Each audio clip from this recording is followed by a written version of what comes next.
का अति पवित्र नाम का महिमा हो।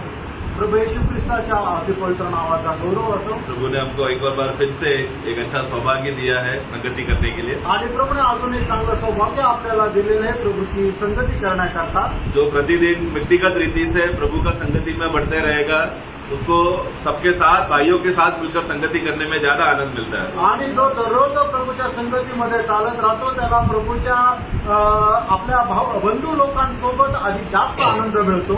कि जो व्यक्ति जो विश्वासी अपना भाइयों के साथ का संगति का खुशी वो जब जिक्र करता है, यानी कि मीटिंग में आकर वो बताता है कि मैं आनंदित हूँ, मतलब वो व्यक्ति कितना व्यक्तिगत रीति से प्रभु के पास वो संगति का अनुभव प्राप्त किया है। इसलिए वो चाहता है कि जैसा वो मैं परमेश्वर के साथ संगति कर रहा हूँ वैसा मैं मेरे भाइयों के साथ भी संगति करूँ। आणि मग ज्या वेळेला एक बंधू आपल्या अशी साक्ष देतो की मला बंधूंसोबत संगती करणं खूप आवडतं, याचा अर्थ प्रभू सोबत त्याची संगती किती चांगली आहे आणि मग तो अशी साक्ष देतो की मला प्रभू सोबत आणि बंधू लोकांसोबत संगती करणं चांगलं आहे। और प्रभु के आगमन तक हर एक विश्वासी को भाइयों के साथ का संगति बहुत उसको जरूरत है। आणि प्रभूच्या आगमनापर्यंत विश्वासणाऱ्या प्रत्येकाला बंधू लोकांची संगती उत्तम आहे। व्यक्तिगत रीति से जितना वो अकेला बढ़ सकता है वो बढ़ा, तो भी संगति में ही सबसे वो जो रुकावट है पार कर आगे की ओर बढ़ सकता है। आणि वैयक्तिकरित्या एक व्यक्ती आत्मिक जीवनामध्ये कितीही वाढला तरी सुद्धा त्याच्या जीवनामध्ये येणारी जी संकट आहे त्याला पार करण्याकरता संगतीची गरज आहे। क्योंकि भाइयों के साथ संगति करते समय में तभी मालूम पड़ता है मैंने अभी तक जो वचन का मैंने ग्रहण किया या मैंने जो अभ्यास किया वो सही है कि नहीं। जब भाई लोग आमेन बोलते तो तब मालूम पड़ता है कि हाँ मैंने जो सोचा जो प्रभु ने मुझे वचन दिया वो सही है। आणि मग संगतीमध्ये आल्यानंतरच आपल्याला समजतं की मी जो काही विचार केला, जे वचन ग्रहण केलं ते योग्य आहे का नाही। इसके लिए खास रीति से वचन लेना नहीं। 1 कोरिन्थी 14 में आप लोग को मालूम है कि तुम्हारे बीच में जब भविष्यवाणी करने आओगे तो 2 या 3 करना, बाकी लोग उसे ध्यान से सुनकर समझना। आणि 1 कोरिन्थीकराचं पत्र त्याच्या 14 अध्यायामध्ये ज्याप्रमाणे सांगितलेलं आहे की ज्या वेळेला तुम्ही संगतीमध्ये येता त्यावेळेला सर्वांनी भविष्यवाणी नाही करायची, 2 किंवा 3 भविष्यवाणी करायची आहे आणि बाकीच्यांनी ते कान देऊन ऐकायचंय। और वो लोग जांच रहे, वो लोग परख रहे कि जो भाई वो संदेश दे रहा है कि वो बराबर है, वचन के अनुसार है, आत्मा के संयम में है, मंडली के फायदे के लिए है।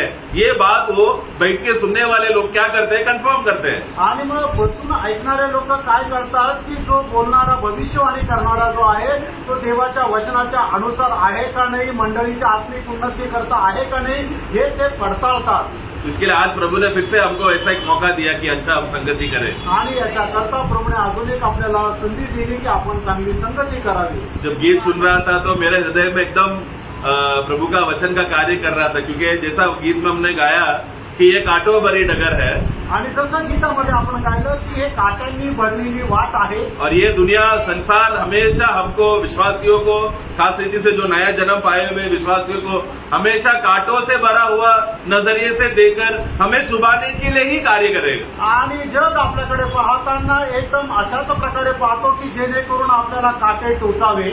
उसका अच्छा उदाहरण है स्टेफानोस, जब वो गवाही दे रहा था तो हमेशा लोग उसको कांटों वाला या चुभने वाली बातें ही कर उसको निरुत्साह कर रहा था। आणि मग त्याचं एक चांगलं उदाहरण आहे, ज्या वेळेला स्टीफन जे आहे तो साक्ष देत होता त्यावेळेला लोक त्याला काट्यांनी टोचणारे असे शब्द बोलायचे, परंतु क्योंकि स्टेफानोस आत्मा में था उसको वो काटा एकदम आनंद जैसा बात लगा, उसको छुपा नहीं, उसको खुशी लगा, क्योंकि मसीह के लिए कष्ट सहना एक आनंद की बात है। आणि स्टीफन जो होता तो आत्म्यामध्ये होता म्हणूनच लोकांनी बोललेल्या ज्या गोष्टी आहेत त्याला त्या टोचल्या नाही तर त्याला त्या आनंददायक वाटल्या। उसी रीति से प्रियो वो हमारे लिए एक सबक है कि हर एक विश्वासी इस दुनिया में जीते समय में, हर एक परिस्थितियों में जाते समय में, आत्मा में जीते समय में ये पक्का है कि कष्ट का जीवन, कांटों भरी जीवन उसके जीवन में आएगा। आणि एक भक्त ज्या वेळेला आत्म्यामध्ये जीवन जगतो त्यावेळेला त्याला काटे टोचण्याच्या अनुभवामध्ये जीवन जगावं लागतं। परंतु वो विश्वासी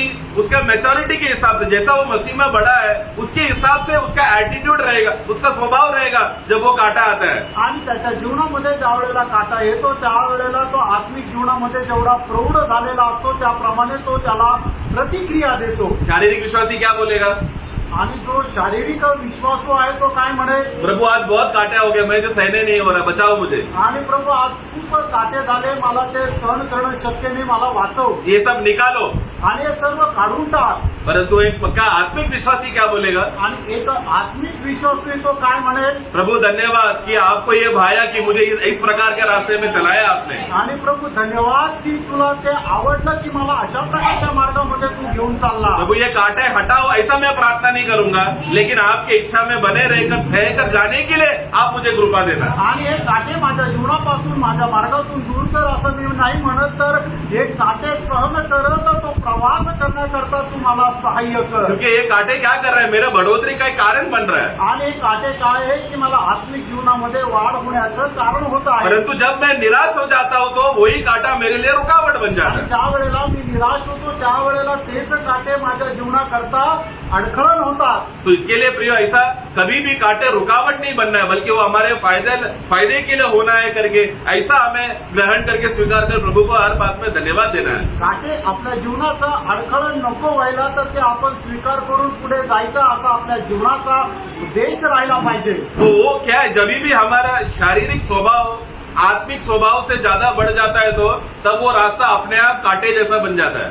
आणि मग ज्या वेळेला आपला शारीरिक स्वभाव आत्मिक स्वभावाप्रमाणे होतो त्यावेळेला तो एकदम काट्याप्रमाणे होतो. परंतु जब भी आत्मिक स्वभाव शारीरिक स्वभाव से ज्यादा रहेगा तो वो एकदम मुलायम रास्ता बन जाता. आणि मग ज्या वेळेला आत्मिक स्वभाव शारीरिक स्वभावापेक्षा जास्त राहतो त्यावेळेला तो मार्ग एकदम सुखकर राहतो. इस दुनिया में सबसे ज्यादा कांटा चुभने वाला व्यक्ति है प्रभु यीशु मसीह.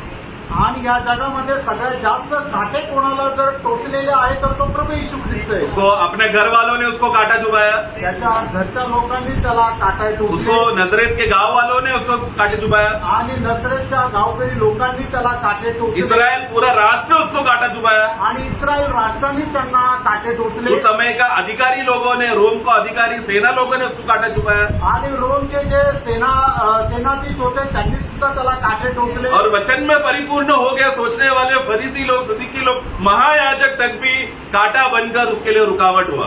आणि वचनामध्ये परिपूर्ण झालो आहे असं समजणारे शास्त्री पुरुष आणि शास्त्री लोक जे आहेत आणि याजक लोक जे आहेत त्यांनी सुद्धा त्याच्याकरता काटे टोचले. उतरा ही नहीं. वो 12 चेलों में से जो सब पूरा 12 चेले जो प्रभु का प्रिय था उसमें से भी एक जन ने प्रभु के लिए कांटा बनकर रुकावट लाया. आणि प्रभू करता प्रिय असणाऱ्या 12 शिष्यांपैकी एका शिष्याने सुद्धा त्याला काटे टोचले. परंतु ये सब में प्रभु ने कभी कंप्लेन नहीं किया, आणि याच्यामध्ये प्रभूने कधी तक्रार नाही केली शिकायत नहीं किया. आणि कुठली तक्रार नाही केली. प्रभु ने सिर्फ एक ही बात था, पिता इसमें ये बात को इस रीति से सहकर जाना है, ये आपका इच्छा है बोलकर समर्पण करके जिया हुआ सच्चा स्वभाव है हमारा प्रभु का. आणि आपल्या प्रभूचा स्वभाव कसा आहे की प्रभू हे तुझ्याच्या इच्छेच्या अनुसार आलोय म्हणून ते सहन करत मला जायचंय अशा प्रकारचा स्वभाव होता. उधर यूहन्ना का सुसमाचार में जब यूदास इस्करियोत उठकर जब चला गया, प्रभु कहता है कि प्रभु मैं धन्यवाद देना चाहता हूं क्योंकि अभी आपको महिमा का समय आ चुका है बोलकर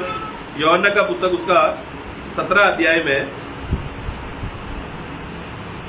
सॉरी उसका 13 अध्याय उसका 30 और 31. योहान त्याचा 13 अध्याय 30 आणि 31 वचन. वो टुकड़ा लेकर तुरंत बाहर चला गया और यह रात्रि का समय था. जब वह बाहर चला गया तो यीशु ने कहा, अब मनुष्य के पुत्र की महिमा हुई है हाँ. और परमेश्वर की महिमा उसमें हुई है. 32 भी.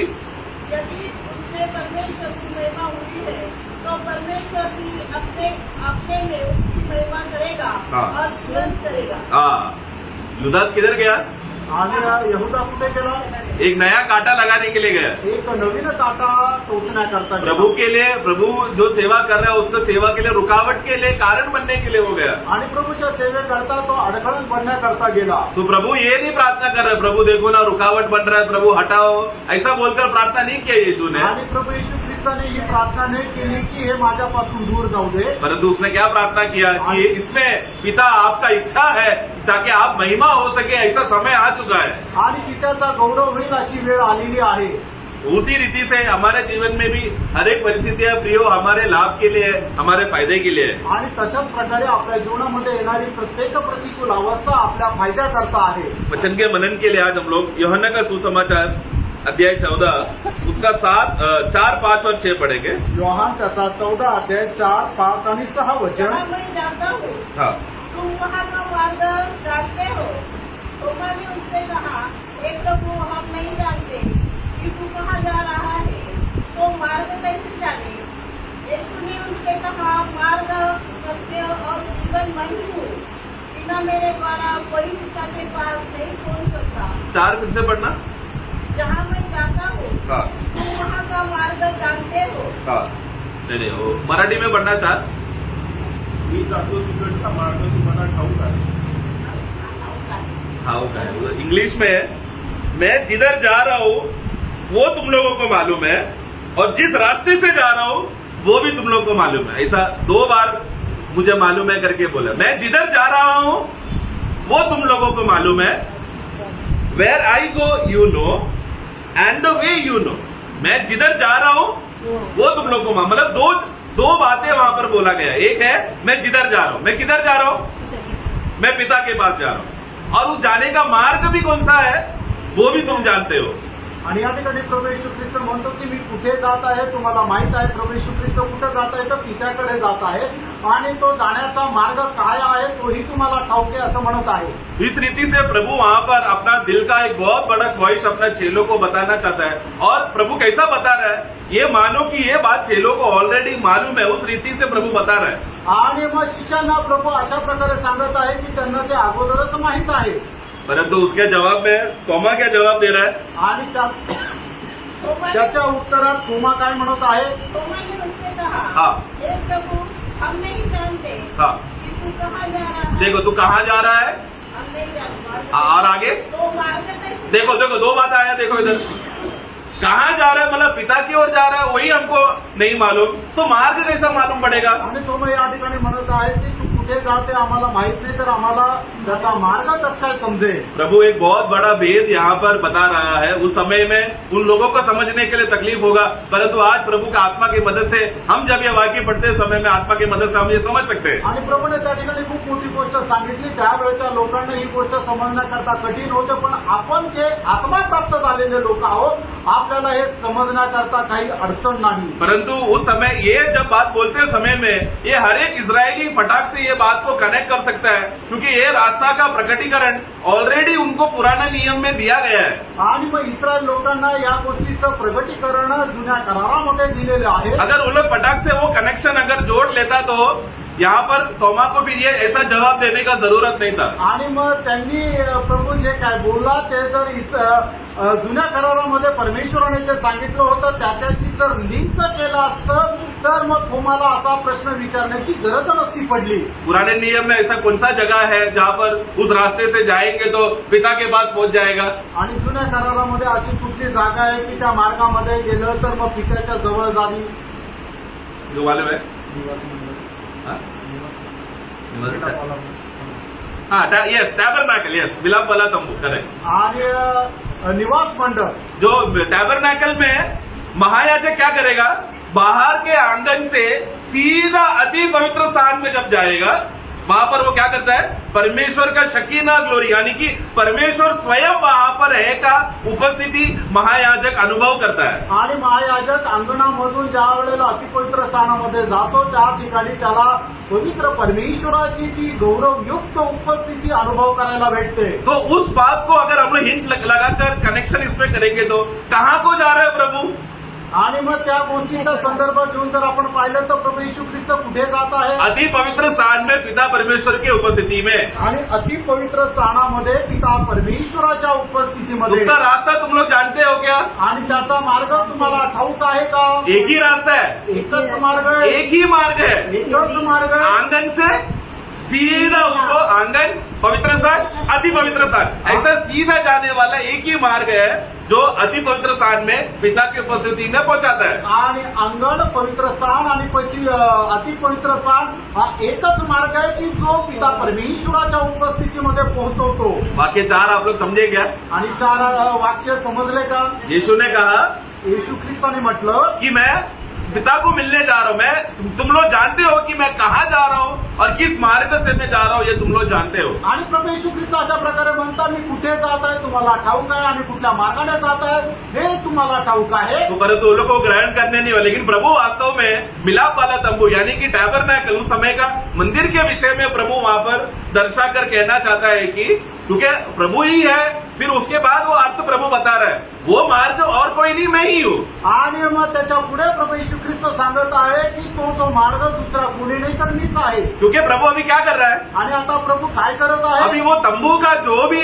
रीत है, जो भी बातें हैं, उसको व्यवस्था को पूरा कर वो तंबू को हटाकर प्रभु स्वयं अभी एक मार्ग बन रहा है. आणि मग निवास मंडपामध्ये प्रवेश करण्याकरता जी काही पद्धत आहे, नियमशास्त्र दिलेलं आहे, ते सर्व काही बाजूला करून प्रभू येशू ख्रिस्त स्वतः तो मार्ग झाला. तो इसके लिए आज हम लोग पुराना नियम का आंगन कहाँ पर है, पवित्र स्थान किधर है, अति पवित्र स्थान, वो जगह को शारीरिक रीति से यरूशलेम में जाकर ढूंढने की जरूरत नहीं है. आज हमें किसको ढूंढना है, यीशु को ढूंढना है. यीशु अगर हमारे अंदर आ गया तो अति पवित्र स्थान का पिता परमेश्वर का शकीना ग्लोरी का अनुभव भी हमारे अंदर आ गया. आणि आज शारीरिकरित्या अंगण कुठे, पवित्र स्थान कुठे, अतिपवित्र स्थान कुठे, तो निवास मंडप कुठे हे शोधण्याची गरज नाहीये. तर आपण प्रभू येशू ख्रिस्ताचा मार्ग जर बघितला आणि प्रभू येशू ख्रिस्ताला जर स्वीकारलं तर आपल्याला ते परमेश्वराचं गौरव आपल्यामध्ये येईल. हमारा परमेश्वर का ज्ञान बोला तो वो अति ज्ञानी परमेश्वर है. आणि आपला परमेश्वराचं ज्ञान जो आहे तो अति ज्ञानी परमेश्वर आहे. परमेश्वर ने जब मूसा को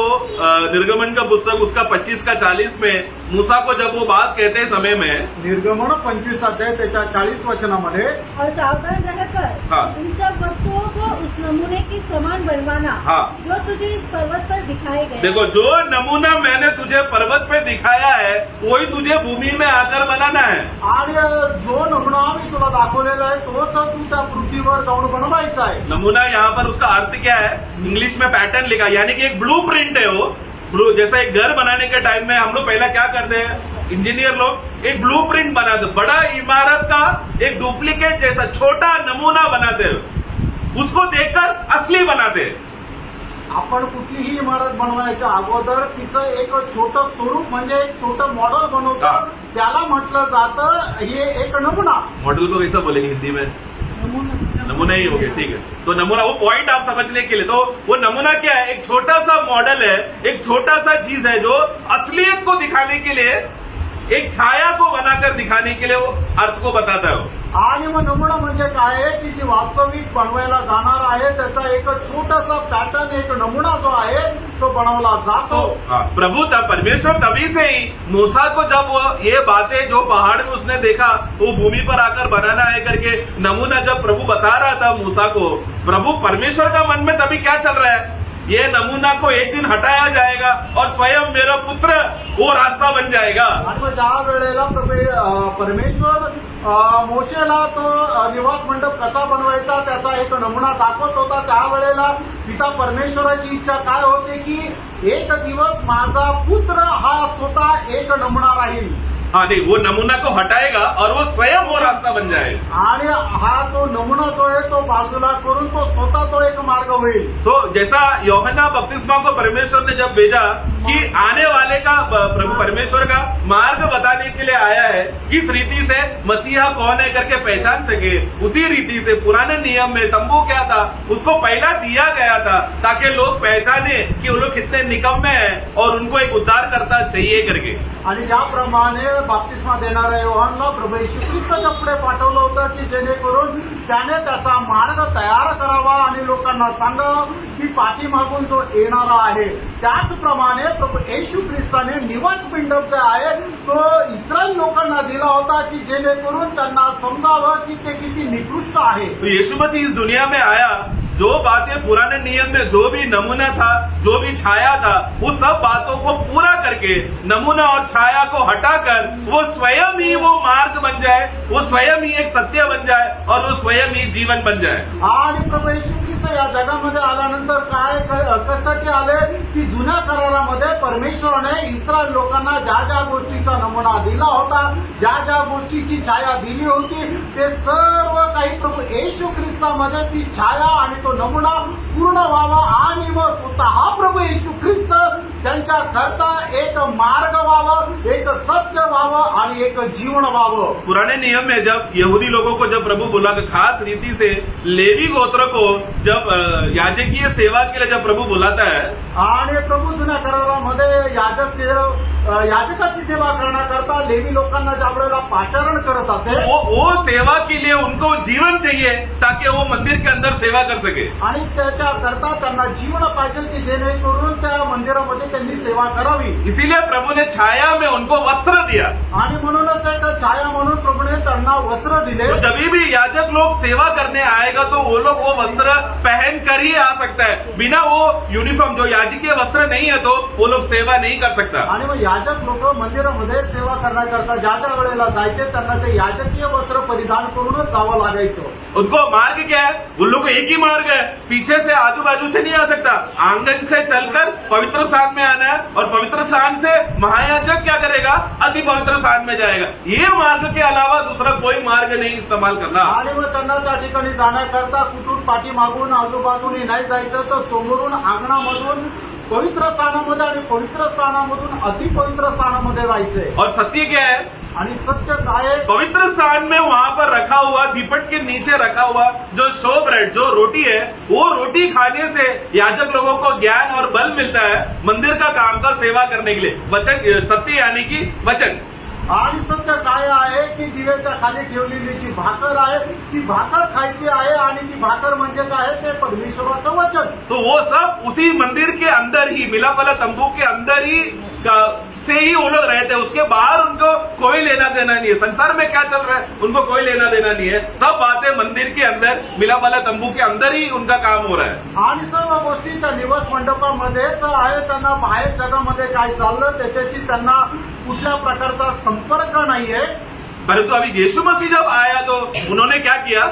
आणि प्रभू येशू ख्रिस्त आले त्यावेळेला त्यांनी काय केलं? उन्होंने अभी वो तीनों बातों को हटाकर वो स्वयं ही मार्ग बन गया, वो स्वयं ही जीवन बन गया, वो स्वयं ही सत्य बन गया. आणि प्रभू येशू ख्रिस्त आल्यानंतर स्वतःच तो मार्ग झाला, स्वतःच तो सत्य झाला आणि स्वतःच तो जीवन झाला. इसके लिए आज कोई भी याजकीय सेवा हम लोग को सब लोग पहला पत्रोस 2:9 के अनुसार हम लोग सब लोग याजकीय सेवक बन चुके हैं. आणि पहिले पेत्र त्याचा दुसरा अध्याय त्याच्या 9 वचनाच्या अनुसार आपण सर्व याजकीय गण झालो. परंतु उसके लिए हम लोग को पुराने नियम में जैसा वस्त्र पहना है याजक लोग पहनते थे वैसा हमको पहनना है क्या? आणि जसं जुन्या करारामध्ये याजकीय वस्त्र याजक घालत होते तसं आपल्याला ते घालण्याची गरज आहे तो का? अभी हमको हमारे पास क्या है? अभी वो जीवन अभी आ गया. मसीह यीशु मसीह स्वयं ही अनंत काल का जीवन बनने की वजह से अभी हमारे अंदर वही जीवन. इसके लिए वो वस्त्र पहनने की रीत का करने की जरूरत नहीं है. जीवन स्वयं जब हमारे अंदर आ गए तो हम लोग ऑटोमेटिकली क्वालिफाइड हो गए प्रभु का सेवा करने के लिए. आणि मग आपल्याला राजकीय वस्त्र परिधान करून याजकाची सेवा करण्याची गरज नाही. कारण का? की प्रभू येशू ख्रिस्त जो स्वतः सार्वकालिक जीवन आहे तो आपल्यामध्ये आला आणि आपल्याला जीवन मिळालं आणि म्हणूनच प्रभूची सेवा करण्याकरता आपण पात्र झालो. मार्ग भी स्वयं अभी प्रभु बन गया. आणि मार्ग स्वतः प्रभू झाला. अभी हम लोग को किसमें चलना है?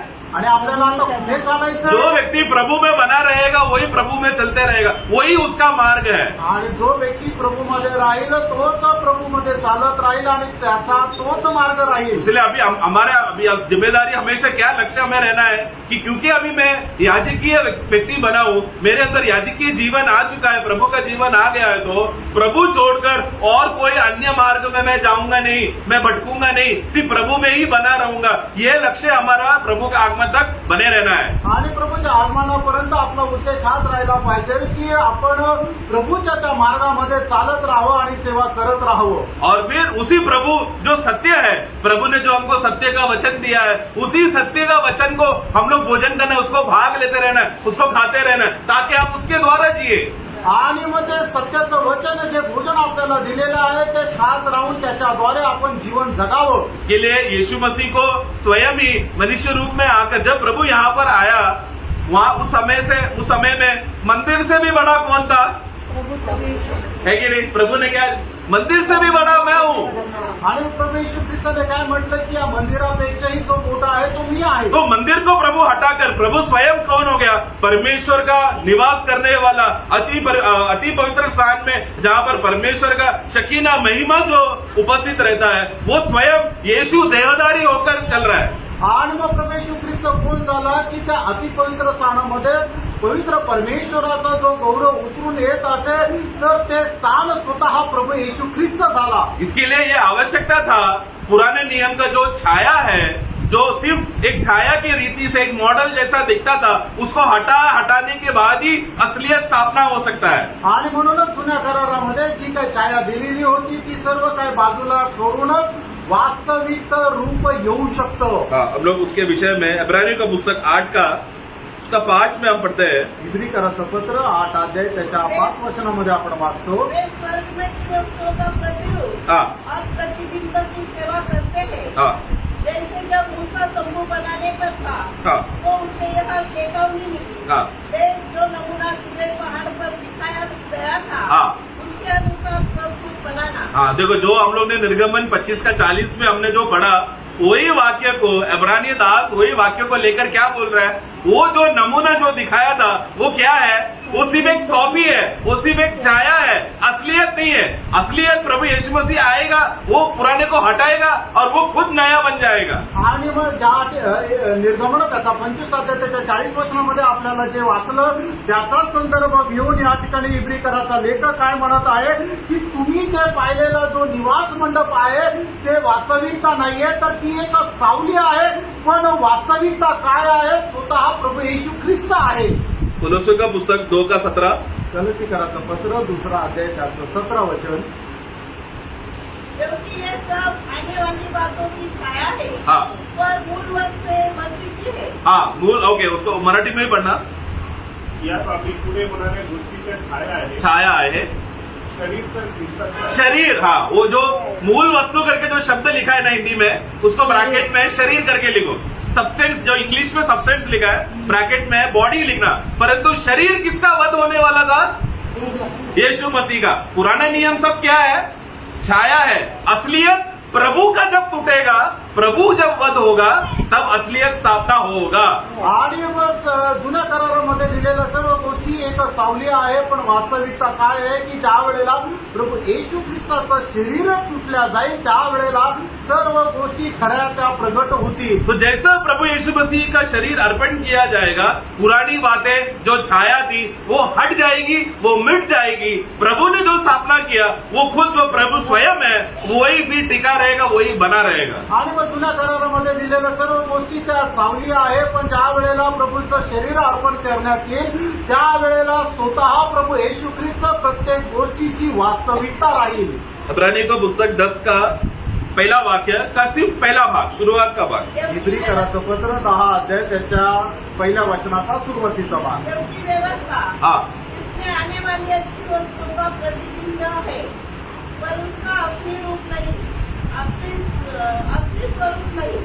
हाँ, हिंदी में फिर से गड़बड़ होगी. 10 का एक मराठी में पढ़ना. तर मग ज्या पुढे होणाऱ्या चांगल्या गोष्टी आहेत हाँ. त्यांची नियमशास्त्रात छाया आहे, हाँ. वास्तविक स्वरूप नाही. नहीं, देखो हिंदी में वैसा नहीं है. असली स्वरूप नहीं. हाँ, मतलब वो स्वरूप भी वो जो मंदिर क्या है, व्यवस्था क्या है, इंग्लिश में लिखा है फॉर द लॉ, वो एक छाया है, परंतु उसको वास्तविकता के साथ जोड़ नहीं सकता, क्योंकि वो एक वास्तविकता भी नहीं है, स्वरूप भी नहीं है. असलियत प्रभु यीशु मसीह है. आणि मग जुन्या करारामध्ये सांगितलेल्या ज्या सावल्या आहेत त्याचं खरोखर वास्तविक रूप नाहीये, तर वास्तविक रूप प्रभू येशू ख्रिस्त आहे. मराठी में फिर से पढ़ना. तर मग ज्या पुढे होणाऱ्या चांगल्या गोष्टी आहेत हाँ. त्यांची नियमशास्त्रात छाया आहे, वो सिर्फ एक छाया है, वास्तविक स्वरूप नाही. तो वास्तविक स्वरूप नहीं. तो मतलब क्या, प्रभु यीशु मसीह जब आएगा वो कौन हो जाएगा? ये छाया वाली बातों की जो सिर्फ छाया दिखता है वो सब बातें हट जाएगी. असलियत प्रभु यीशु मसीह जो स्थापना करेगा वही रुक जाएगा, वही बना रहेगा. आणि मग येणाऱ्या ज्या चांगल्या गोष्टी आहेत त्या सर्व एक छाया आहेत, पण त्या वास्तविक नाहीये. पण ज्या वेळेला प्रभू येशू ख्रिस्त येईल त्यावेळेला त्या सर्व गोष्टी वास्तविक होतील. तो हम लोग अभी पहला हम लोगों ने मॉडल के बारे में हमने देखा. वो ये मॉडल जब घर बनाते समय में असली घर जब बड़ा घर बन जाता है तो वो मॉडल को क्या करते हैं फिर? तोड़ देते. हाँ? देख लेते हैं ना, उसको सजा के रखेगा क्या? नहीं, तोड़ देते. लोगों को दिखाएगा देखो ये घर देखो कितना अच्छा है बोलकर, नहीं। क्योंकि असली बड़ा इतना बड़ा इमारत सामने रखकर लोगों को मॉडल दिखाकर आकर्षण नहीं करेगा, असलियत दिखाकर आकर्षण करेगा। आणि मग इमारत बनवण्याच्या अगोदर जो नमुना बनवला जातो ती इमारत पूर्ण बनल्यानंतर मग त्या नमुना दाखवण्याची गरज नाही, कारण का की वास्तविक जी इमारत बनवलेली आहे तीच दाखवली जाते। परंतु जब तक वास्तविकता बनता नहीं तब तक लोग आके हमेशा मॉडल को देखते हैं, ऐसा घर बनेगा क्या, अच्छा ऐसा है क्या, इतना कमरा है क्या, इतना बेडरूम है क्या, अच्छा किचन इधर है क्या। तब तक देखने के लिए क्या चाहिए था, एक मॉडल चाहिए था, एक नमूना चाहिए था। लेकिन असलियत आ गया तो अभी ये नमूना हटाओ ना, अभी हमको असली देखना है। आणि मग जोपर्यंत ती इमारत पूर्ण होत नाही तोपर्यंत लोक त्या नमुन्याला पाहत राहतात आणि ते कल्पना करत राहतात की हे असं आहे, हे तसं आहे, ते तसं आहे। पण ज्या वेळेला ती इमारत पूर्ण होत आहे त्यावेळेला लोक तो नमुना पाहत नाही, कारण का की ते वास्तविक जे आहे ते पाहतात। इसके लिए प्रियो, आज हमको नए नियम में असलियत जो मिल चुका है, जो स्वयं प्रभु यीशु मसीह है, इसलिए हम लोग उधर इधर की बातों को देखकर, उधर इधर का रीत या उधर इधर का धर्म की बातें या ये वचन या वो वचन या ये उपदेश बोलकर डायरेक्ट पहला हमें मसीह को केंद्रित कर सब बातें मसीह के आधार पर होना चाहिए। आणि म्हणूनच आपल्याला प्रभू येशू ख्रिस्त आता जो वास्तविक भेटलेला आहे, तर मग आपण इकडच्या तिकडच्या गोष्टी न करता, इकडच्या तिकडचे उपदेश न आणता प्रभू येशू ख्रिस्त हाच एक वास्तविक आहे, तो आपला आधार राहिला पाहिजे। हमारा हर एक कर्म भी प्रियो मसीह के आधार पर अगर हम लोग भले कर्म नहीं करते हैं तो वो धोखा है। आणि आपण करणारी जी सत्कृत्य आहे ते ख्रिस्ताच्या आधारावर नाहीये तर तिचा काहीही उपयोग नाही। एक छोटा सा उदाहरण भी आप ले लो, उसमें अगर उस सेवा में अगर मसीह नहीं है तो प्रियो वो सेवा व्यर्थ हो जाएगा। आणि त्यानं तुम्ही करणारी कुठलीही छोटीशी सेवा जर असू द्या, पण त्याच्यामध्ये जर ख्रिस्त नाहीये तर ते सेवा व्यर्थ होईल। हम लोग पानी देते हैं ना लोगों को, अतिथि घर पे मेहमान आता है तो, आणि ज्या वेळेला पाहुणे येतात त्यांना आपण पाणी देतो ना, अच्छी बात है ना, चांगलं आहे। ये सेम बात अन्य जाति भी करते हैं कि नहीं, आणि हीच गोष्ट बाकीचे लोक पण करतात का नाही? करते तो सेवा के लिए प्रतिफल मिलेगा क्या? आणि मग त्यांच्या सेवे करतात त्यांना प्रतिफळ भेटेल का? नहीं, जो प्रभु के लिए करेगा, उसको नहीं देगा। देखो वो अतिथि जो अन्य जाति भी पानी देते हैं उसके लिए बोलकर उन लोग को स्वर्ग में प्रतिफल नहीं है, लेकिन उन लोग क्या, प्रभु क्या देख रहा है, जो ये छोटा सा काम भी मेरे छोटा भाई को भी अगर कोई पानी देता है तो वो ऐसा कर रहा है मानो मुझे पानी दिया है। मतलब प्रभु के लिए करने वाला सब बातें हैं, प्रभु उसको मान करेगा, आदर करेगा, उसको वजन और प्रतिफल रहेगा। आणि प्रभूसाठी करणाऱ्या सर्व गोष्टीचं प्रतिफळ आपल्याला मिळणार आहे। इसके लिए प्रियो हमारा नजर हमेशा लक्ष्य मसीह को केंद्रित होकर हमारा सेवा होना चाहिए। मसीह केंद्र छोड़कर सेवा हुआ तो अन्य जाति जैसा सेवा हो जाएगा, कर्म रहेगा, जल जाएगा, उसका लाभ नहीं होगा। आणि म्हणूनच आपण करणारी जी सेवा आहे त्याचा केंद्रबिंदू जो आहे किंवा त्याचा पाया जो आहे तो प्रभू येशू ख्रिस्त राहिला पाहिजे। जर तसं नाहीये तर मग अन्य जातीच्या प्रमाणे आपण कृत्य करू की ज्याचा फायदा होणार नाही आणि मग ते अग्नीमध्ये करणारे ते काम जळून जातील। हम लोग जो भी प्रभु के लिए करता है वैसा सेम लोग अन्य जाति भी करते हैं प्रियो। आणि जसं आपण प्रभू करता करतो तसंच इतर जातीचे लोक पण करतात। सुबह उठ के प्रार्थना किया ना आप लोगों ने, आणि सकाळी उठून प्रार्थना केली ना, उसमें क्या है, अन्य जाति भी सुबह उठकर प्रार्थना करते हैं। आणि त्याच्यात काय की अन्य जातीचे लोक पण सकाळी उठून प्रार्थना करतात। लेकिन मेरा ये सेवा कब गिना जाएगा? आणि माझी ही सेवा केव्हा मोजली जाईल? जब मैं आत्मा के नियंत्रण में रहकर प्रभु में प्रेम में विवश होकर करने वाला सेवा ही उसमें प्रभु का सही थप्पा लगेगा, नहीं तो एक शारीरिक कर्म है प्रियो। आणि ख्रिस्ताच्या प्रेमामध्ये राहून करणारी जी सेवा आहे तीच परमेश्वराला ग्रहण योग्य आहे, नाहीतर मग त्याचा काही उपयोग नाही। मैं एक कलेक्टर को मैं जानता हूँ, एक कलेक्टर आहे त्यांना मी ओळखतो उनका एक छोटा अनुभव मुझे बताया उन्होंने। आणि त्यांनी त्यांचा एक छोटासा अनुभव मला उन्होंने सांगितला। बोला कि मैंने बाइबल जितना रट्टा पढ़ लिया बाय गॉड, क्योंकि एग्जाम के टाइम में बाइबल भगवत गीता और मुस्लिम लोग का कुरान का ज्ञान होना चाहिए, इसलिए मैंने बहुत बाइबल पढ़ा करके बोलकर अपना ज्ञान बताने के लिए वो कोशिश किया। आणि IAS ची जी एक्झाम राहते त्याचे पास होण्याकरता त्यांना बायबल, कुराण, भगवद्गीता हे सगळं काही एकदम वाचावं लागतं। आणि तो म्हटलं की बायबल मी एवढं रटून वाचलेलं आहे। उनका बाइबल का हालत देखोगे तो एकदम पेजेस पूरा फटा हुआ, नोट्स पूरा भरा हुआ, इतना उन्होंने स्टडी करके बाइबल को ये कर रहे, लेकिन प्रभु का जीवन नहीं पाया अलग बात, लेकिन जो कर्म है हम विश्वासी लोग से भी ज्यादा यत्न करने वाले लोग इस दुनिया में है। वो मैं बताना चाहता हूँ। आणि आपण विश्वासू लोक करणारे जे काम आहे त्याच्याही पेक्षा खूप जास्त किंवा खूप चांगल्या प्रकारची कामं करणारे लोक या जगामध्ये आहेत. उसको इधर का प्रतिफल उसको इधर मिल गया, उसका काम इधर ही खत्म हो गया, लेकिन हमारा ऐसा नहीं प्रियो। आणि त्यांना मिळणारं जे प्रतिफळ आहे ते हे जगामध्येच मिळालं, पण आपल्याला मिळणारं जे प्रतिफळ आहे ते तसं नाहीये प्रियांनो. हम लोग प्रियो एक वचन पढ़ते समय में सिर्फ पढ़ने के लिए नहीं पढ़ रहे, वो वचन में प्रभु का एक बहुत बड़ा गहरा मर्म छुपा हुआ है, एक भेद छुपा हुआ है। वो भेद अगर हमको प्रकट नहीं हुआ, हमारा पढ़ना व्यर्थ है। आणि मग प्रभूचं एक जरी वचन वाचलं तर त्या वचनामध्ये प्रभूला खूप गुज गोष्टी लिहिलेल्या आहे आणि ते जर आपल्याला समजलं नाही तर मग आपलं वाचणं व्यर्थ आहे. अगले बार जब आप यूहन्ना 14:4 पढ़ेंगे तो तुरंत आपको याद आना चाहिए, मैंने तुम लोग मार्ग मालूम है, कौन सा मार्ग है प्रभु? वो तो पुराना नियम का जो मार्ग, मंदिर का मार्ग। आपको फटाक से जब कनेक्शन मिल रहा, मतलब वचन क्या होना चाहिए? सिर्फ कागज में लिखा हुआ काला अक्षर का कुछ बातें नहीं होना चाहिए, जीवन होना चाहिए। आणि वचन काय आहे ते फक्त कागदावर लिहिलेलं नाही राहिला पाहिजे, तर ते जीवन राहिला पाहिजे. ऐसा अनुभव में सच्चा विश्वासी प्रति समय में वो क्या कर रहा है? वचन का अभ्यास कर रहा है, सिर्फ पढ़कर नहीं जा रहा है, बल्कि प्रभु का वचन उससे बात कर रहा है। वो एक वचन के साथ एक अच्छा गहरा संगति बन रहा है प्रियो। आणि मग असा मनुष्य काय की तो फक्त वचन वाचतो असं नाहीये, तर वचन त्याला वाचतं आणि तो त्या प्रभूच्या संगतीमध्ये चालत राहतो. इसलिए जितना समय हम लोग इस रीति से वचन पढ़कर प्रभु के साथ का संगति का अनुभव का खुशी मिल रहा है, वचन पढ़ना वही सही माना जाएगा, उसी को वैल्यू किया जाएगा। आणि मग अशा प्रकारच्या अनुभवामध्ये जर राहून आपण वचन वाचतो तर त्यालाच किंमत राहते. बाइबल आपने कितना पढ़ा वो नहीं देखा जाएगा, कितने बार प्रभु ने आपसे वचन के द्वारा बात किया उसको वैल्यू होगा। आणि तुम्ही बायबल किती वेळा वाचलं त्याला महत्व नाहीये, तर तुम्ही वचन वाचत असताना प्रभू किती वेळा तुमच्याशी बोलला त्याला महत्व आहे. मुझे गलत नहीं समझना, मतलब बाइबल पढ़ना नहीं है वैसा नहीं है, वैसा गलत अर्थ नहीं आना। बाइबल जितना हम ज्यादा पढ़ेंगे प्रभु का प्रेरणा उतना बढ़ना चाहिए, लेकिन बाइबल पढ़कर आपको बोर हो रहा है, नींद आ रहा है, मतलब आप शारीरिक हो, आप पढ़ रहे ही गलत हो। आणि मग माझं चुकीचं समजू नका, तुम्ही जेवढं जास्त बायबल वाचाल तेवढं जास्त आत्मिक जीवनामध्ये वाढत राहाल.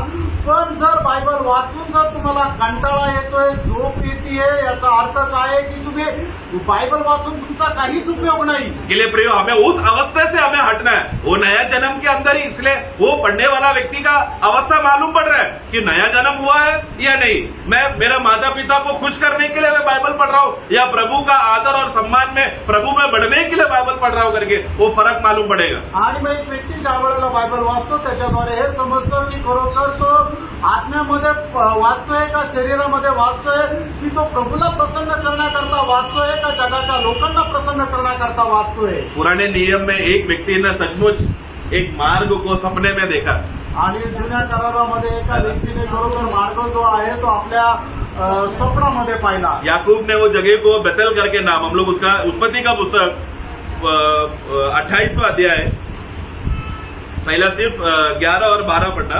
उत्पत्ति त्याचा 28 अध्याय त्याचं 11 आणि 12 वचन। और उसने किसी स्थान में पहुंचकर हाँ। रात वहीं बिताने का विचार किया, हाँ। क्योंकि सूर्य अस्त हो गया था। इसलिए उसने उस स्थान के पत्थरों में से एक पत्थर ने अपना तकिया बनाकर रखा हाँ। और उसी स्थान में सो गया। हाँ। तब उसने स्वप्न में क्या देखा कि एक सीढ़ी पृथ्वी पर खड़ी है और उसका सिरा स्वर्ग तक पहुंचा है, हाँ। और परमेश्वर के दूत उस पर से चढ़ते उतरते हैं। उसका अगला वाक्य भी, और यहोवा उसके ऊपर खड़ा होकर कहता है, हाँ। मैं यहोवा तेरे दादा अब्राहम का परमेश्वर हाँ। और इसहाक का भी परमेश्वर हूँ। तो उधर ऐसा आना चाहिए, मैं ही यहोवा हूँ।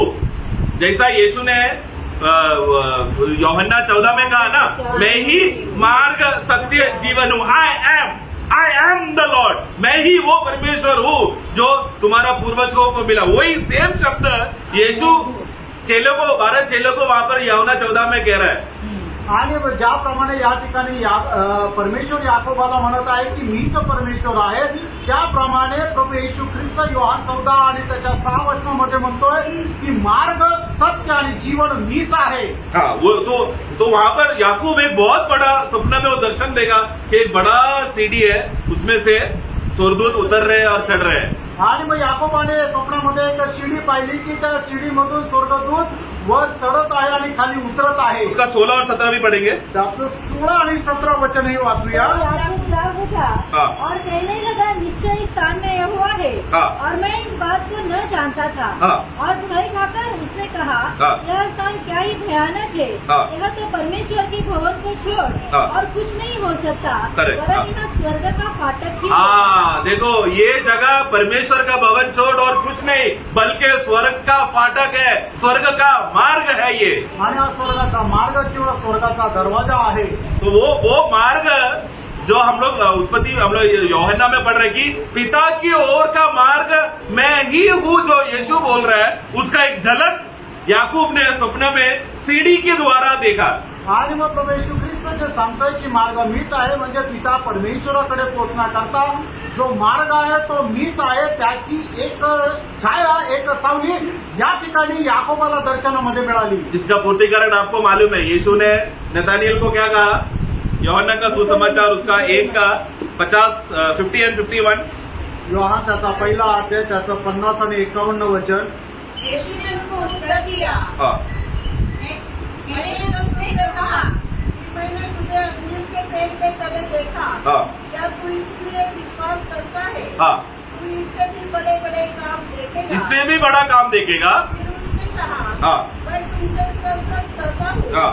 कि तुम स्वर्ग को खुला हुआ हाँ. और परमेश्वर के स्वर्गदूतों को मनुष्य के पुत्र के ऊपर हाँ. उतरते और ऊपर जाके देखोगे. हाँ, देखो प्रभु यहाँ पर कितना बड़ा भेद बता रहा है. आणि या ठिकाणी किती मोठं रहस्य प्रभू सांगत आहे. याकूब ने स्वर्ग खुला हुआ देखा क्या? आणि याकोबाने स्वर्ग उघडलेला पाहिला का? उसने सिर्फ एक सीढ़ी को देखा आणि त्याने फक्त एक शिडी बघितली जो स्वर्ग तक पहुंचती है, आणि ती स्वर्गापर्यंत पोहोचते. लेकिन स्वर्ग खुला है करके वहां पर नहीं बोला. आणि स्वर्ग उघडलेला त्या ठिकाणी लिहिलं नाहीये. स्वर्ग खुलने के लिए क्या करना पड़ेगा? आणि स्वर्ग उघडण्याकरता काय करावं वो लागेल? सीढ़ी जो व्यवस्था को दिखाता है उसको हटाकर स्वयं प्रभु यीशु मसीह जब बन गया तो स्वर्ग खुल गया. आणि मग ती शिडीची व्यवस्थेला नियमशास्त्राला दाखवते ती बाजूला करून प्रभू येशू ख्रिस्त स्वतः ती शिडी किंवा तो मार्ग आहे त्या ठिकाणी ठेवला तर आपल्याला ते स्वर्ग उघडलेला दिसेल. उस समय का सीढ़ी हमारा मॉल में देखने वाला एस्केलेटर जैसा सीढ़ी नहीं है. वो व्यक्ति को खुद एक पैर रखना फिर ऊपर एक एक कदम उठा के चलना पड़ता है. आणि चलना पड़ेगा. सीढ़ी मतलब एक पैर रखो फिर अगला पैर रखो, स्वयं से उसको वो कर्म करना पड़ेगा. आणि जे स्टेअरकेस आहे ती स्टेअरकेस नाहीये एक्सिलेटर की जे तिथं उभं राहिलं तर ते ऑटोमॅटिक घेऊन जाईल, पण ते मंकी लॅडर आहे की जेणेकरून एक एक पाय वरती ठेवून त्या व्यक्तीला स्वतः वरती जावं लागेल. तो स्वर्ग जाने के लिए पुराने नियम में कैसा था? व्यवस्था के द्वारा स्वयं में उसको एक पैर रखो एक हाथ रखो बोलकर चढ़ते रहना पड़ता था. आणि नियमशास्त्रानुसार मग त्याला काय आहे की एक हात वरती करायचा नंतर पाय करायचा असं करत त्याला ती शिडी चढावी लागायची. ऊपर जाकर एक भी टूट गया तो आणि वरती जाऊन एकच जरी तुटलं तर नीचे से जितना ऊपर चढ़ा बोलकर मैं इतना ऊपर तक आ गया बोलकर नहीं पूरा नीचे गिरेगा. आणि मग तो एवढा वरती गेला म्हणून चालणार नाही तर तो पूर्ण खाली येईल. और ऐसा दुनिया में ऐसा कोई मनुष्य है ही नहीं कि मैं चढ़ते रहूंगा सीढ़ी टूटेगा नहीं, क्योंकि उसका स्वयं का कार्य उसका पाप का स्वभाव क्या करेगा? भ्रष्ट रास्ता है. हमारा हर कर्म भ्रष्ट और श्रापित है. स्वर्ग की ओर हम कोशिश कर सकते हैं, सोच सकते हैं, सपना जैसा देख सकते हैं, लेकिन पहुंच नहीं सकता. आणि मनुष्याच्या द्वारे निघणारे जे मार्ग आहेत ते सर्व भ्रष्ट आहे. आपण स्वर्गाचा मार्गाची कल्पना करू शकतो पण पोहोचू शकत नाही. उधर चलो किसी रीति से चलो पहुंच भी गया अगर सोचो, आणि कसंही करून पोहोचलं जरी कैसा भी लटक लटक के पहुंच गया. आणि लटकून लटकून पोहोचलं जरी स्वर्ग खुला है क्या? लेकिन आणि स्वर्ग उघडलेला आहे का? खुलने के लिए इंतजार करना पड़ेगा. आणि उघडण्याकरता वाट पाहावी लागेल. तो पुराने नियम के लोग कहाँ इंतजार करते थे? आणि जुन्या कराराचे लोक कुठे वाट पाहत होते? पाताल में अब्राहम के जगह पर जाकर वो लोग बैठकर कब प्रभु आएगा, स्वर्ग का दरवाजा कब खुलेगा इंतजार करते थे. 4000 साल लगा उसके लिए. आणि मग पाताळामध्ये त्या ठिकाणी ज्या ठिकाणी अब्राहम आहे तिथे राहून ते प्रभूच्या आगमनाची वाट पाहत होते की कधी प्रभू येईल. आणि मग ते येण्याकरता आणि स्वर्गाचा दरवाजा उघडण्याकरता 4000 वर्ष लागली. मनुष्य का कर्म कभी भी स्वर्ग में प्रवेश नहीं करा सकता. प्रभु यीशु मसीह के काम में विश्वास करना ही हमें प्रवेश देता है. आणि मनुष्य आपल्या कृत्याच्या द्वारे कधीही स्वर्गामध्ये प्रवेश करू शकत नाही. तर प्रभू येशू ख्रिस्ताच्या कृत्यानुसार विश्वास ठेवल्याद्वारेच आपण स्वर्गामध्ये जाऊ शकतो. हाँ, मतलब हम लोग प्रवेश हो चुका है, प्रभु में विश्वास करने से हमारा प्रवेश हो गया है. हमें सीढ़ी से चढ़ाकर प्रभु चढ़ाएगा नहीं अंदर, प्रभु हमको पहुंचाएगा अंदर. आणि मग आपण आता स्वर्गामध्ये प्रवेश करेल असं नाही तर आपला प्रवेश झालेला आहे. प्रभु आपल्याला ते सीडी मधून चढून त्याच्यामध्ये प्रवेश ऑलरेडी केलेला आहे. हमें तो प्रभु था, वो हमारे लिए हर एक क्षण प्रभु कष्ट सहकर दुख उठाकर एक एक कांटों भरी डगर चढ़ चढ़कर पिता का एक एक इच्छा को पूरा करके व्यवस्था का अंत करके हमें धार्मिकता का मान पूरा करके दिया, ताकि हम लोग डायरेक्टली अभी विश्वास के द्वारा अंदर जा सकते हैं. आणि प्रभू येशू ख्रिस्तच होता की त्याने त्या जी शिडी होती त्याची एक एक पायरी चढली. आणि म्हणजे काय की पिता परमेश्वराच्या इच्छेप्रमाणे आपल्या करता सर्व प्रकारचे दुःख कष्ट त्याने सहन केले आणि मग तो स्वर्गामध्ये गेला आणि आपल्यासाठी त्याने एक मार्ग तयार केला.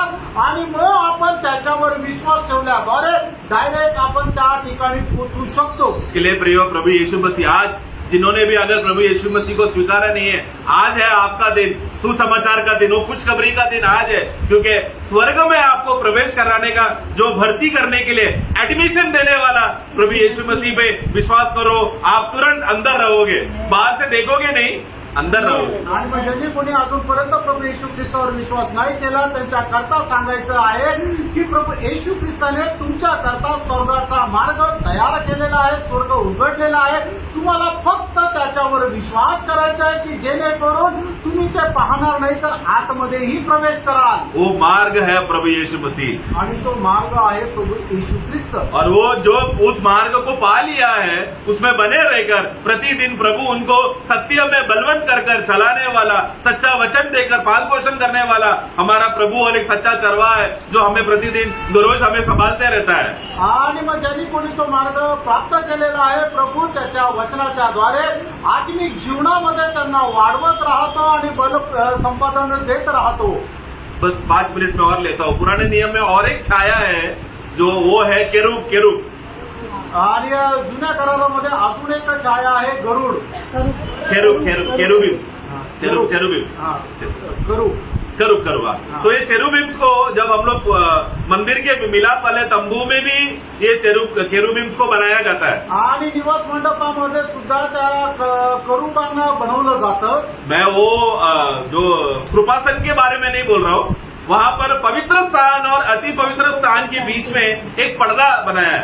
आणि पवित्र स्थान आणि अतिपवित्र स्थान या दोघांना विभाजित करण्याकरता एक पडदा आहे. उस पर्दे में केरूबों को बनाना, सोने से करीब बनाना है करके निर्गमन का एक्सोडस 26 का 31 में हम पढ़ते हैं. निर्गमन 26:31 वचन.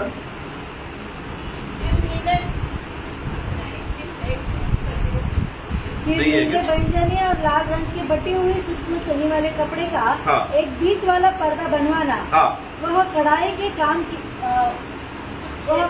काम किए हुए करूबों के साथ बने. हाँ, करूब एक ऐसा पर्दा बनाना जिसमें क्या होगा, करूबों के साथ उसको सिलाया हुआ एक पर्दा है. आणि मग अशा प्रकारचा एक पडदा बनवायचा की जो करूबांसोबत शिवलेला पडदा आहे. 25वां अध्याय जब पढ़ेंगे तो उधर ऑलरेडी 2 सोने से केरूब का मूर्ति जैसा रूप को बनाने के लिए बोला है. मैं वो पॉइंट नहीं बोल रहा हूँ, वो तो अंदर है, अति पवित्र स्थान में हो, लेकिन अति पवित्र स्थान और पवित्र स्थान के बीच में एक पर्दा जैसा एक नमूना रीति से वहाँ पर उनको प्रभु ने मूसा को बोला था बनाने के लिए. आणि पवित्र स्थान आणि अतिपवित्र स्थान यांना विभाजित करणारा जो पडदा आहे त्या पडद्यावर करूब बनवून त्याच्या सोबत त्याला शिवण्याकरता परमेश्वराने मोशेला आज्ञा दिली होती. तो आप लोग को मालूम है, पुराने नियम में जब ये पर्दा के पार करके अंदर किसी को जाना है तो कोई भी व्यक्ति जा नहीं सकता, सिर्फ एक ही व्यक्ति को परमिशन दिया गया है. आणि जुन्या करारामध्ये कोणाला हा पडदा पार करून अतिपवित्र स्थानामध्ये जायचंय तर कोणाला परवानगी नाहीये, तर फक्त एकाच व्यक्तीला ती परवानगी आहे. वो भी साल में एक बार जब जाते समय में सेवा करने के लिए, लहू छिड़कने के लिए जाते समय में, तभी उसको परमिशन है, इजाजत है, परंतु बिना लहू के वो जा नहीं सकता, लहू लेकर ही जाना पड़ेगा। आणि मग त्याला वर्षातून एकदाच फक्त तिथे जाण्याकरता परवानगी आहे, ते पण रक्त शिंपडण्याकरता प्रायचित्ताचं, आणि तो फक्त एकदा जाऊ शकतो आणि ते पण रक्त घेऊन त्याला जायचंय। परंतु प्रभु क्या उस समय में महायाजक अंदर आएगा तो वो महायाजक का शारीरिक प्रकृति भी उसका चेहरे में, हाथों में दिखता है, इसके लिए वो भी ना दिखने के लिए प्रभु क्या बोलता है, तू अंदर आते समय में एक हाथ में धूप भी रहना चाहिए, धुआं, ताकि वो पूरा कमरा धुआं से भर जाएगा, वो धुआं में आकर तुझे लहू चढ़कर बाहर जाना है। आणि मग तो जो महायाजक आहे त्याला अशा प्रकारे नियम दिला होता की तू तिथे गेल्यानंतर तुझ्या हातामध्ये एक धूपदान राहिला पाहिजे की जेणेकरून अतिपवित्र स्थानामध्ये संपूर्ण त्या ठिकाणी धूर राहील आणि त्या धुरामध्ये तुला रक्त शिंपडून यायचंय। तो वो क्या दिखाना चाहता है कि पापी मनुष्य, तू अति पवित्र स्थान में प्रवेश करना अयोग्य है, तू योग्य नहीं है, तू प्रवेश नहीं कर सकता। आणि पापी मनुष्य जो आहे तो अतिपवित्र स्थानामध्ये प्रवेश नाही करू शकत। परंतु मनुष्य का पाप का छुटकारे का जब आता है तो प्रभु उस दिन परमिशन मिला, उस दिन के लिए उसको छुड़ाते मिला, मतलब आज उसको फ्रीडम मिला है जाने के लिए, लेकिन तो भी वो डरते हुए कांपते हुए जाता था, धैर्य से नहीं जा सकता था। आणि मनुष्याच्या पापाच्या मुक्तीकरता ज्या वेळेला जायचं त्यावेळेला त्याला एकदा जाण्याची परवानगी होती, पण तो तिथे पण जाताना भीत कापत जायचा। तो ये केरूब को क्यों वहां पर पर्दे में ही बना के रखा है?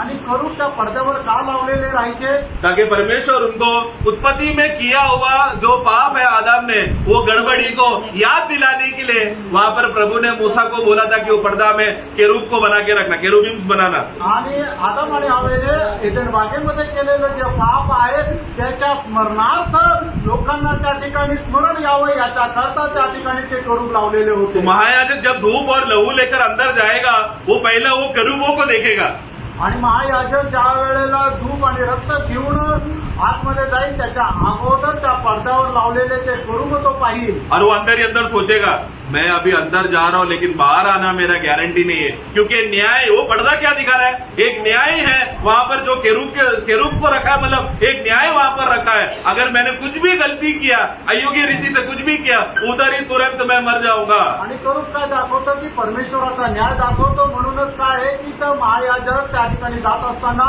त्याच्याकडून कुठल्या प्रकारची जर चूक झाली तर तो तिथेच मरेल। उत्पत्ति का पुस्तक अध्याय 3 का 23 और 24 पढ़ेंगे।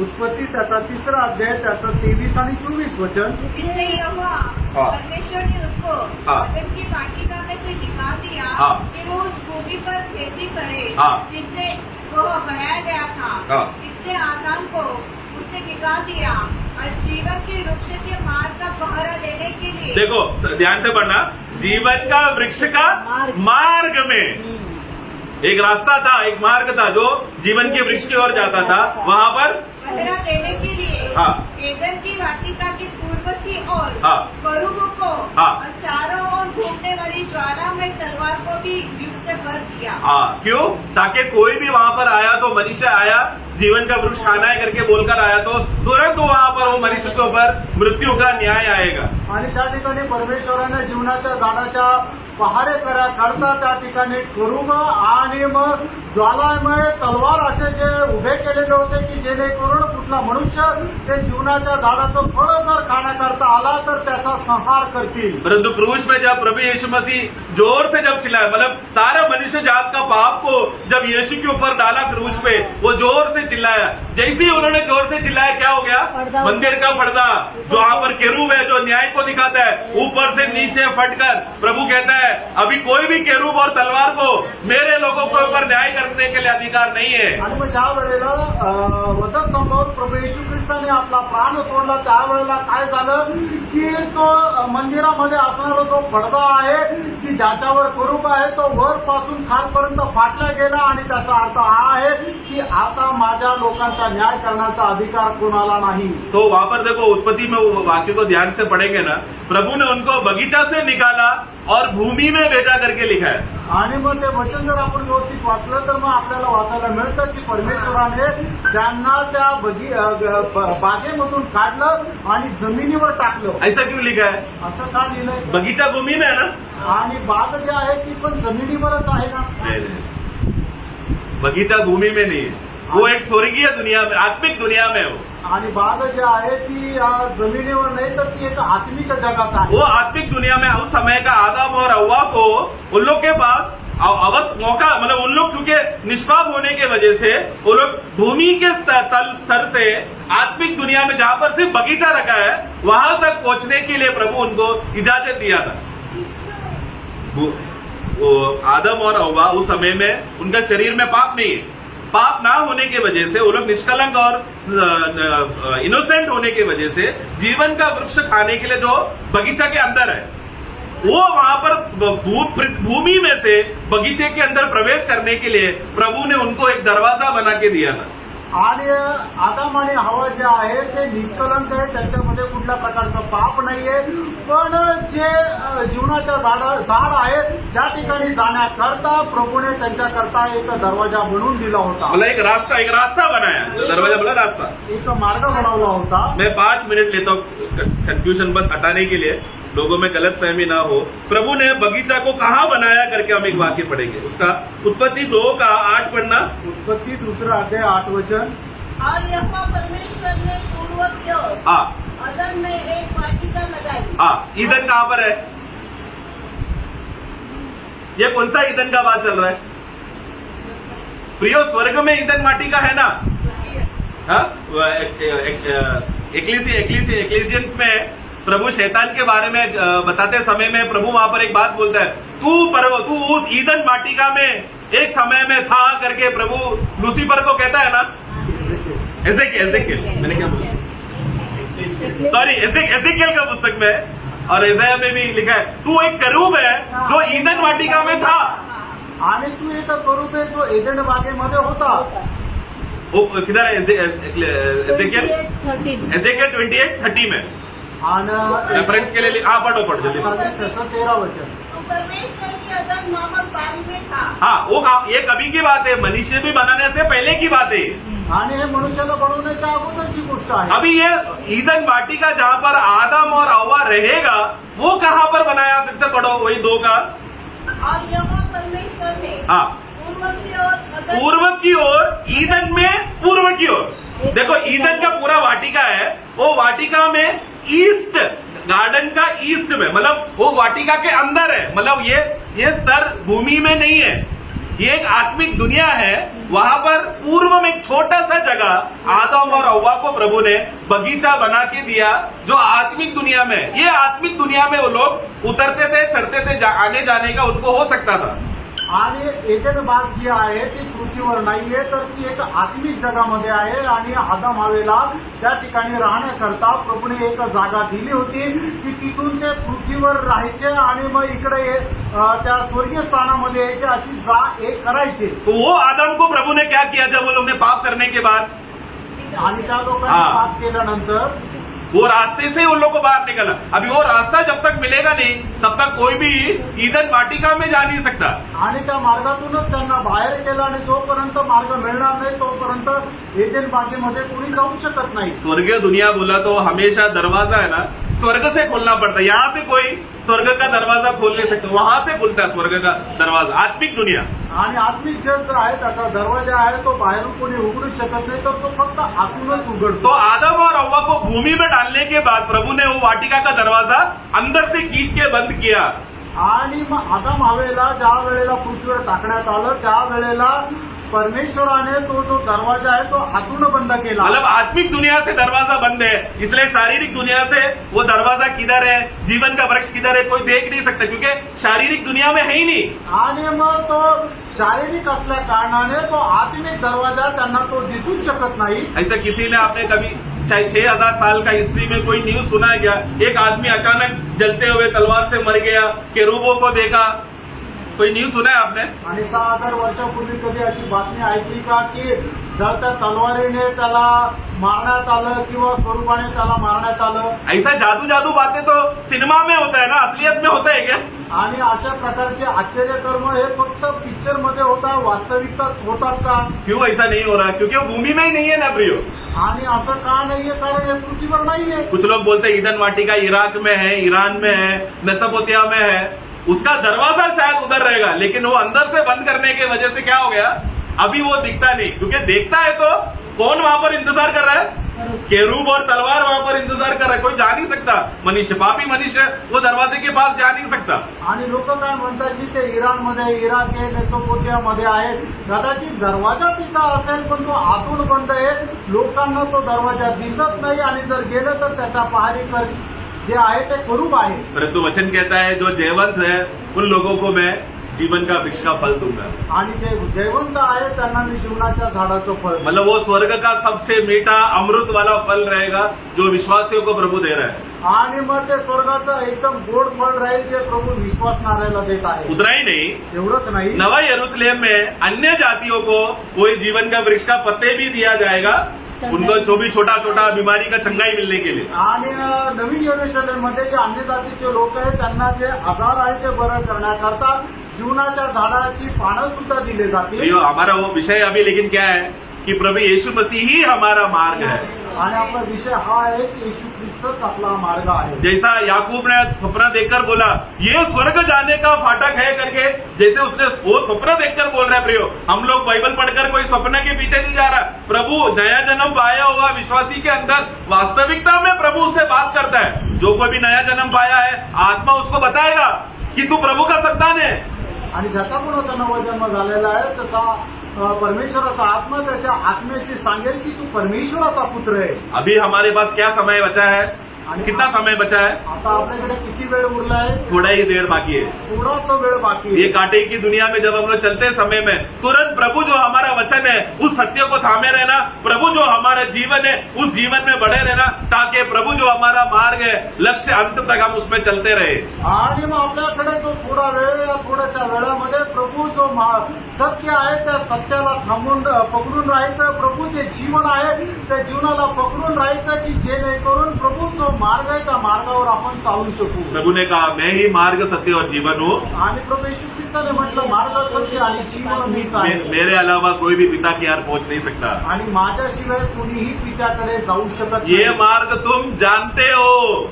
आणि हा मार्ग तुम्हाला ठाऊक आहे. आज विश्वासी लोगों को ये मार्ग मालूम है लेकिन अन्य जाति को नहीं मालूम। आणि आज विश्वासणाऱ्याला हा मार्ग माहिती आहे पण जे अन्य जातीचे लोक आहेत त्यांना नाही माहिती. हमारे पास जो भी बचा हुआ समय है उन अन्य जातियों को भी ये मार्ग बताना। देखो प्रभु ने वो स्वर्ग का मार्ग बताया है बोलकर वो खुशखबरी उनको भी देना है प्रियो। आणि आपल्याकडे जो वेळ आहे त्या वेळामध्ये आपण अन्य जातीच्या लोकांना सुद्धा परमेश्वराने जो तारणाचा मार्ग तयार केलेला आहे त्या तारणाच्या मार्गासंबंधाने सांगणं. प्रभु हम सबको सहायता करे कि हम लोग हमेशा प्रभु में बने रहे उसके आगमन तक। आणि प्रभू आपल्याला प्रभूमध्ये टिकून राहण्याकरता सहाय्य करू.